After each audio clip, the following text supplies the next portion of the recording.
The little boy asks Leonardo DiCaprio about climate change. His answer leaves everyone speechless. Where are you watching from? Let us know in the comments, and don't forget to like, share, and subscribe for more inspiring stories.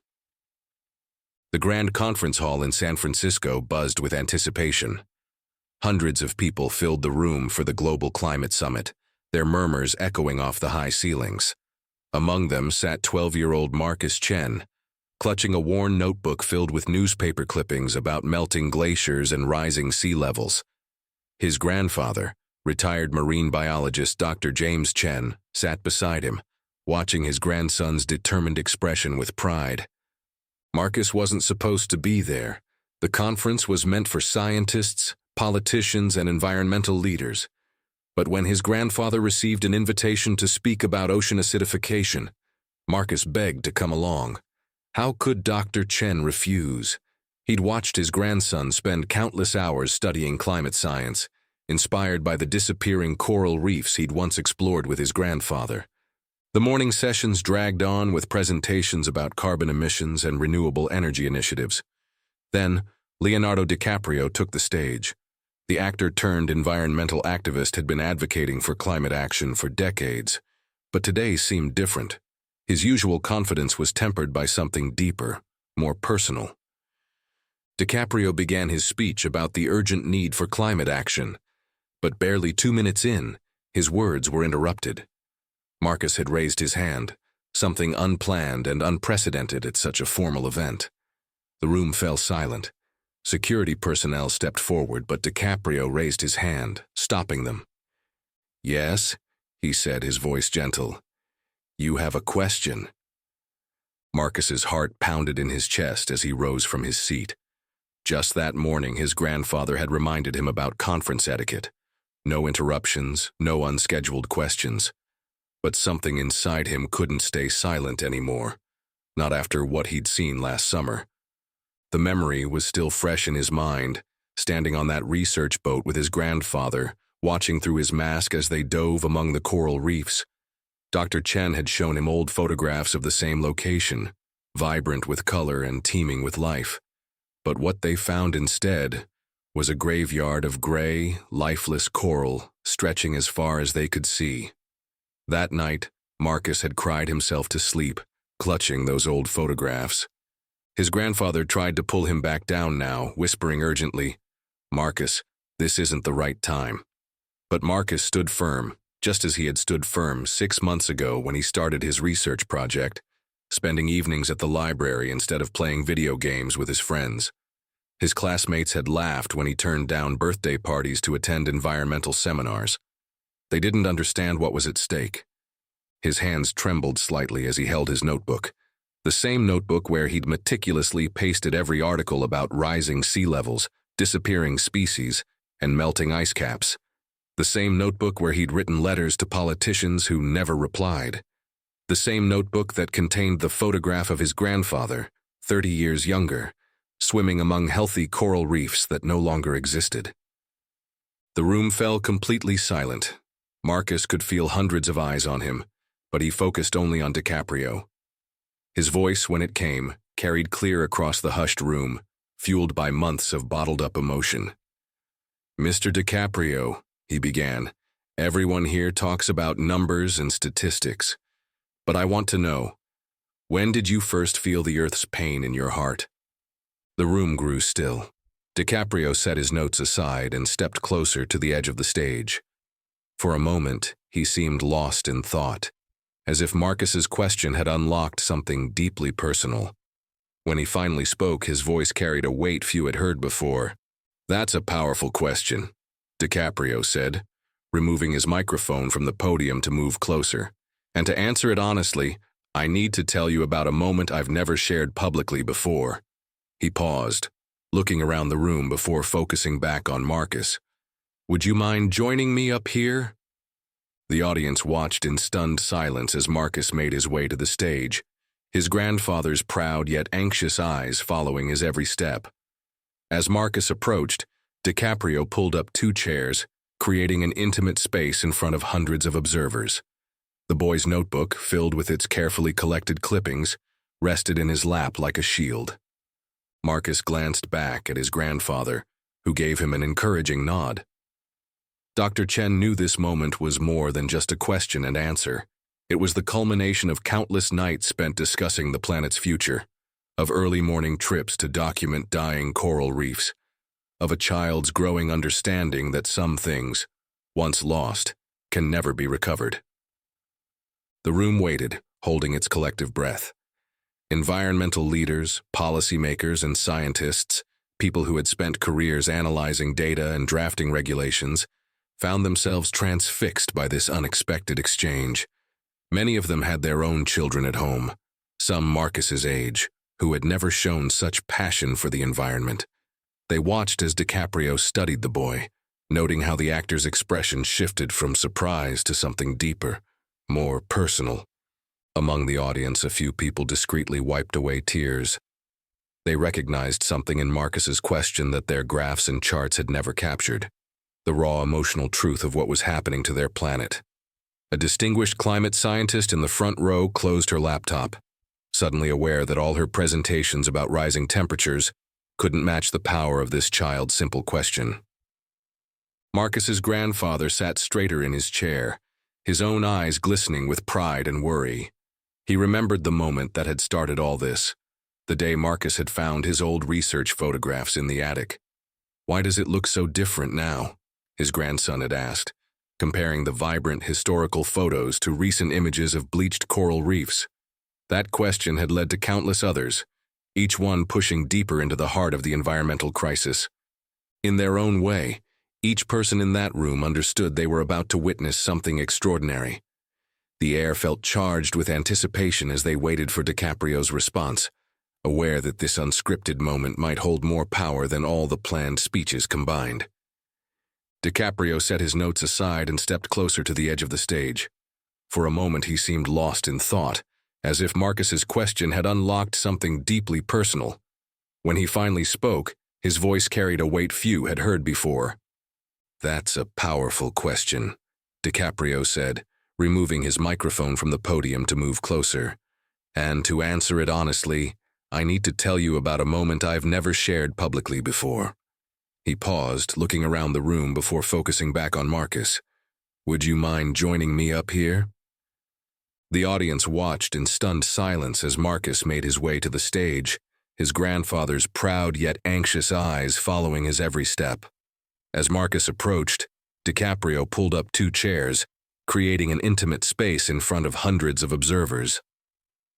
20 years ago, DiCaprio began, his voice softer now, I visited a small island nation in the Pacific, the kind of place that doesn't make headlines. He leaned forward, speaking directly to Marcus but loud enough for everyone to hear.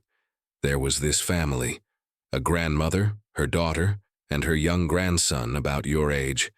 They lived in a modest house by the shore, where their family had been for generations. He paused, collecting his thoughts. The grandmother's name was Anna. She was in her 70s, but her eyes held the wisdom of centuries. One morning, she took me to their ancestral burial ground. But when we got there, DiCaprio's voice caught slightly. Half of it was underwater. The rising sea levels had already claimed part of their history. Marcus clutched his notebook tighter as DiCaprio continued. Anna didn't cry or scream. She just stood there holding her grandson's hand, watching their heritage disappear inch by inch. She told me something I'll never forget. She said, "The sea used to be our friend. Now it's taking everything we love." The room was absolutely still. Even the usual sounds of typing and whispered conversations had ceased. DiCaprio stood up, walking to the edge of the stage where a screen displayed graphs of rising sea levels. "See these lines," he said, gesturing to the charts. Each point represents thousands of stories like Anna's. Stories of people losing not just their homes, but their connection to the past. He turned back to Marcus. That day, watching Anna's grandson stare at his ancestors' graves disappearing under the waves, that's when I felt the Earth's pain in my heart. Because it wasn't just the Earth suffering, it was its people, its stories, its future. Marcus nodded slowly, his own eyes filling with tears.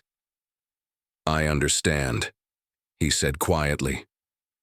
"I feel it too when my grandfather shows me pictures of coral reefs that aren't there anymore."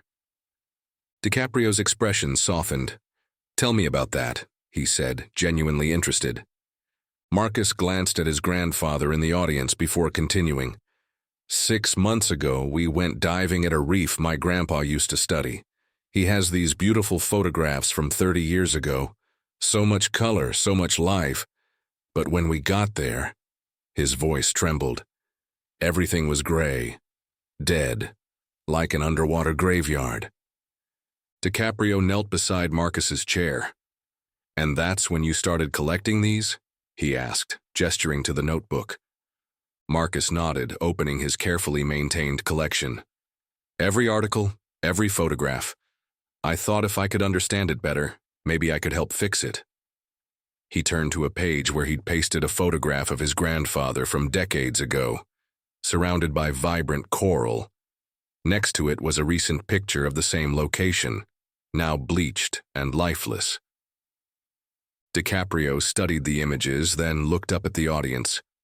"You know what's remarkable about Marcus's notebook? He's not just collecting facts, he's collecting stories. And that's what we sometimes forget in these big conferences. Behind every statistic is a story, a family, a future at stake." He stood up, addressing the entire room but keeping one hand on Marcus's shoulder. "We talk about 2-degree temperature rises and parts per million of carbon dioxide. But what about the grandmother watching her family's history sink beneath the waves? What about the child discovering that the vibrant underwater world in his grandfather's photographs no longer exists?" A murmur of recognition rippled through the crowd. DiCaprio continued, his voice growing more passionate. "I've spent years advocating for climate action. I've met with world leaders, spoken at the UN, produced documentaries. But it was moments like the one with Anna, moments like what Marcus experienced with his grandfather, that truly drove me to act." He turned back to Marcus. "Your question about feeling the Earth's pain in our hearts, it's exactly what we need to be asking. Because once you feel that pain, once you understand that this crisis isn't just about numbers on a graph, you can't look away anymore." Marcus sat up straighter, encouraged by DiCaprio's words.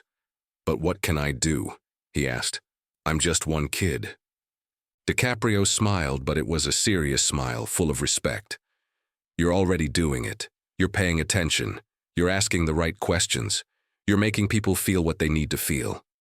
He paused, then added, "But I have an idea that might help you do even more." The audience leaned forward as DiCaprio reached into his jacket pocket and pulled out his phone. "I want you to share your story, about your grandfather, about the reefs, about what you've learned. My foundation helps young environmental advocates amplify their voices. Would you be interested in working with us?" Marcus's eyes widened. "Really? You mean it?" "Absolutely," DiCaprio replied. "Sometimes the most powerful way to make change is to help others feel what you feel. Your story, Marcus, your connection to the reefs, your grandfather's photographs, your determination to make a difference. That's the kind of thing that can wake people up." From the audience, Dr. Chen stood up, his voice thick with emotion. "For years, I've tried to teach Marcus about the science of climate change, but today you've helped him understand its soul." DiCaprio nodded in acknowledgement, then turned back to the audience. "We came here today to discuss policies and initiatives. Those are important. But this young man has reminded us of something equally crucial, the power of personal connection to drive change." He walked to the podium, but instead of returning to his prepared speech, he began sharing more stories. He told them about indigenous communities fighting to protect their ancestral lands from rising seas. He spoke about farmers watching generations of agricultural knowledge become useless as weather patterns shifted. He described meeting children in the Arctic, whose traditional way of life was literally melting away. As he spoke, people in the audience began to react differently. The usual polite attention was replaced by genuine emotional engagement. Some were openly crying. Others were furiously taking notes, but not about statistics or policy points. They were recording the stories, the human experiences that gave meaning to all their data. A well-known climate scientist stood up. "I've spent my career studying atmospheric carbon levels," she said, her voice shaking. "But I've never thought to ask myself when I first felt the Earth's pain. It was 30 years ago watching the last glacier in my hometown disappear. I've been so focused on the science I forgot to share the story." Others began to share their moments too. A policymaker talked about his grandfather's farm destroyed by unprecedented floods. An environmental lawyer described watching her childhood beach home disappear into the rising sea. Each story added another thread to the tapestry of human experience that Marcus's question had begun to weave. DiCaprio listened to each story, then turned back to Marcus. "You see, your question didn't just make me think differently. It's making everyone here remember why this fight matters so much." As the impromptu sharing session continued, DiCaprio pulled out a business card and handed it to Marcus. "This has my foundation's contact information. I want you to send us your story. Everything you've collected, everything you've learned. We'll help you share it with the world." Marcus took the card with trembling hands. "Do you really think people will want to hear my story?" DiCaprio's response was immediate and firm. "Marcus, sometimes the smallest voices ask the biggest questions, and in doing so, they help us all find our way back to what matters most." An elderly woman in the third row slowly raised her hand. DiCaprio acknowledged her with a nod. "I've been studying climate patterns for 40 years, she began, her voice wavering. "But I've never told anyone about the real reason I chose this field." She stood, her silver hair catching the light. "In 1962, my father took me fishing on Lake Michigan every Sunday. We had this special spot where the water was so clear you could see the fish swimming below. One summer day, we arrived to find the water clouded with industrial waste. All the fish were dead, floating on the surface." The woman paused, dabbing at her eyes.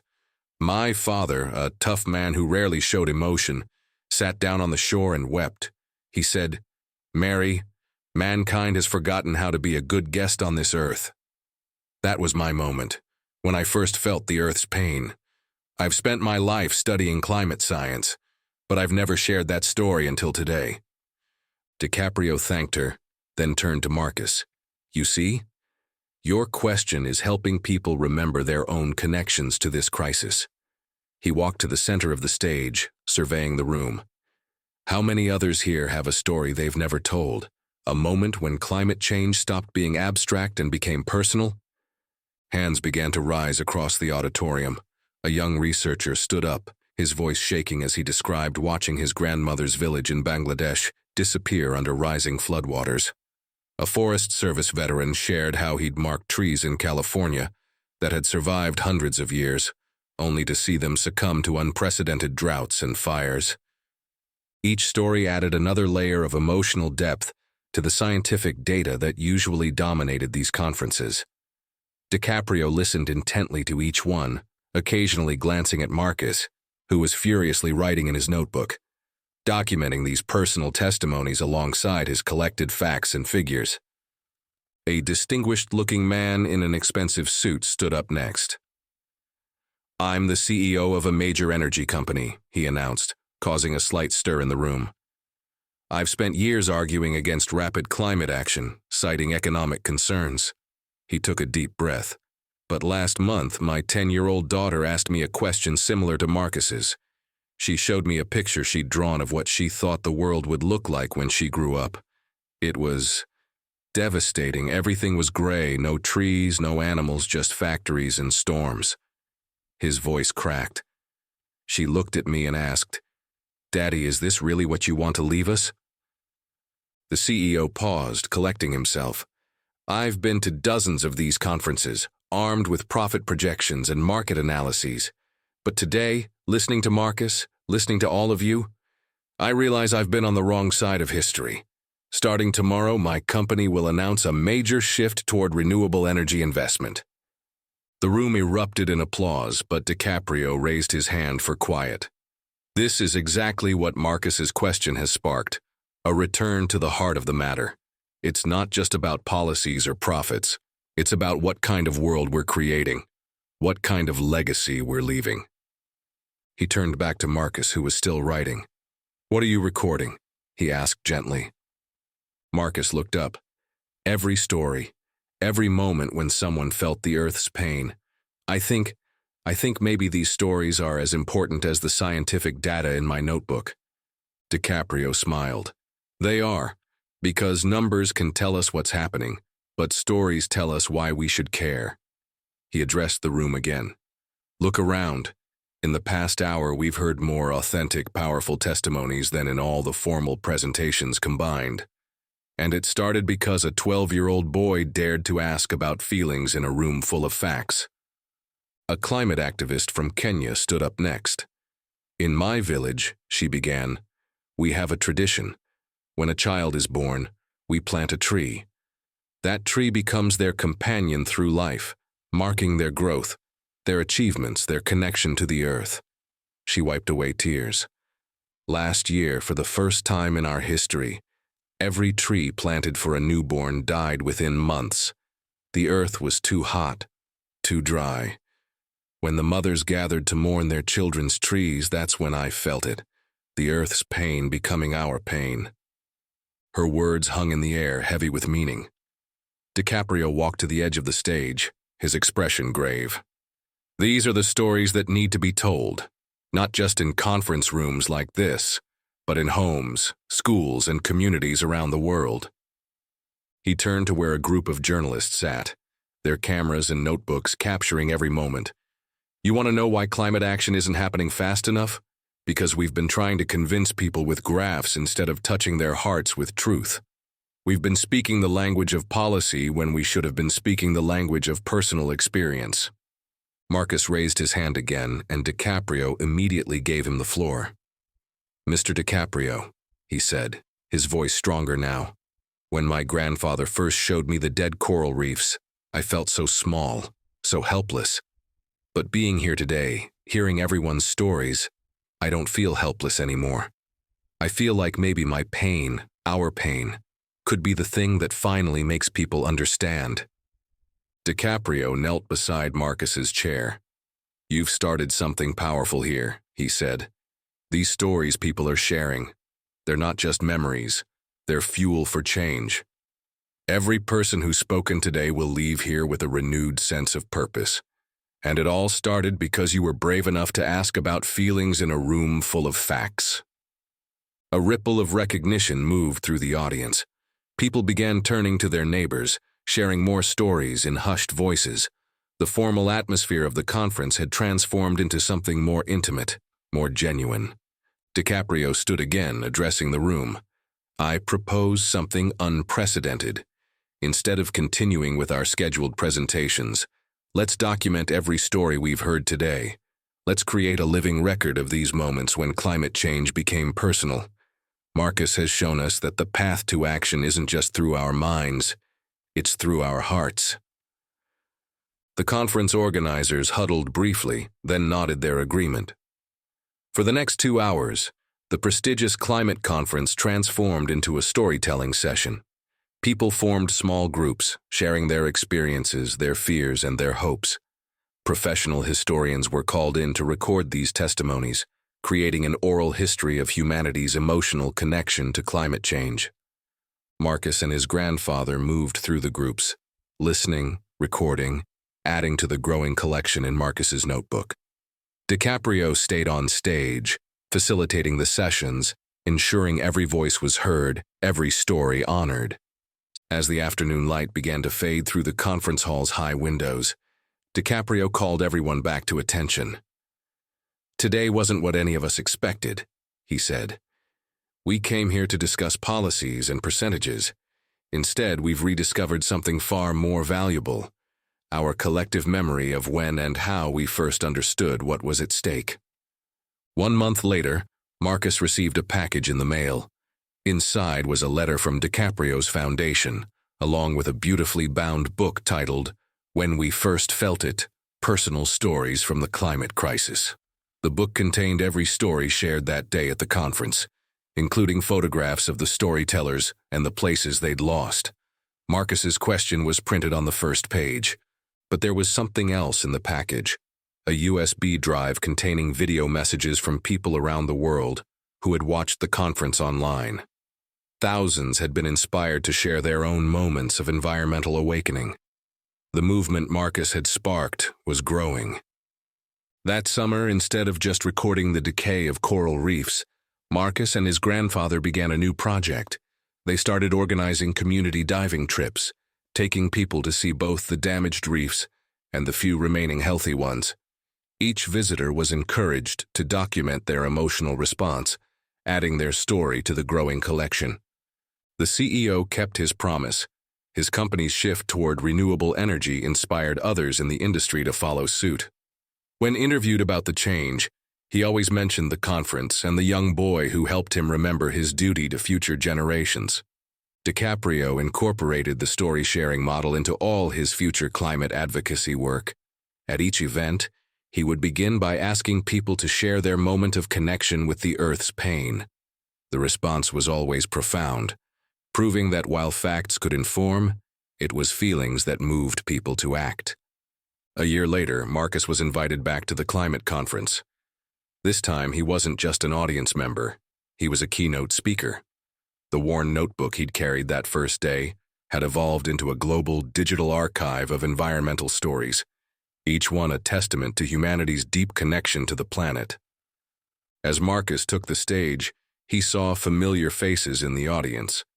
The scientist who'd shared her Lake Michigan story was there, now leading a project to clean up industrial waste sites. The woman from Kenya had started a heat-resistant tree planting program that was spreading across Africa. Even the CEO attended, proudly sharing his company's progress in renewable energy transition. A year ago, Marcus began, his voice steady and clear. I asked Mr. DiCaprio when he first felt the Earth's pain in his heart. Today I want to share what I've learned since then. He paused, looking out at the audience. I've learned that our planet's story isn't just written in scientific papers or policy documents. It's written in our memories, our experiences, and our hearts. And when we share these stories, we create something powerful. A bridge between what we know and what we feel. DiCaprio, sitting in the front row, nodded in approval. The movement they'd started together had accomplished more in 1 year than decades of purely data-driven advocacy. People weren't just thinking about climate change anymore. They were feeling it, understanding it, and acting on it in ways that transcended political divisions and economic interests. As Marcus concluded his speech, he held up his original notebook, now worn and full of stories that had changed countless lives. This started as my record of what we're losing, he said, but it's become something else, a testament to what we can save when we remember why it matters. The applause that followed wasn't just for Marcus. It was for every person who had dared to share their story, every heart that had opened to feel the Earth's pain, and every action that pain had inspired. If this story touched your heart, remember that climate change isn't just about numbers. It's about people, memories, and the future we choose to create together. Share your own story of connection with the Earth and help others find their moment of understanding.